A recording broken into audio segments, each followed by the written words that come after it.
A man was waiting at an airport for a long-distance flight. His flight was delayed, and so he had a little spare time. He saw a deal on some cookies and thought he should treat himself. He bought quite a few cookies because he thought it might be quite a long delay. He took a seat near a man and started to read the magazine he also picked up earlier. He exchanged a glance with the other man and then tried to avoid eye contact as he went back to reading. While he was engrossed in his magazine, he happened to see that the man sitting beside him boldly grabbed a cookie from the container. He initially ignored the incident to avoid a scene. He grabbed a cookie himself and went back to his magazine. But the man seemed to have enjoyed the cookie so much, he took another one and started eating it too. This continued for a while, and with each passing moment, he began to get more and more irritated. Every time he took a cookie, so did the other man.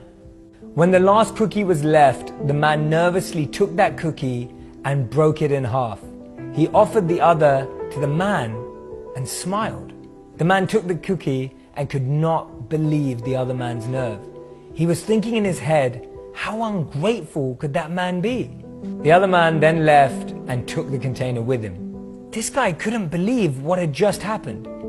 He was relieved when his flight was called.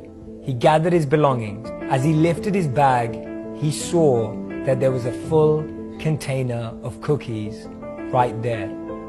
He was totally shocked, totally surprised. It caught him off guard.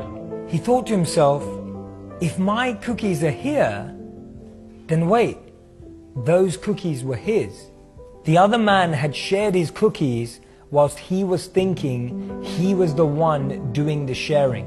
Whilst he was angry and irritated, the other man was being generous and kind. He felt so bad for what had happened, but he couldn't find the other man anywhere and didn't know how to apologize. Things are not always as they appear. Sometimes we make quick assumptions about people, circumstances, and situations. We judge them, label them, and put them into a box, not recognizing that there is a much bigger picture. Sometimes we meet someone in a particular state, stage, or phase of their life and stereotype them to be a certain way. Don't be so quick to judge. You never know when you might find yourself walking in someone else's shoes. And remember, the best apology is changed behavior.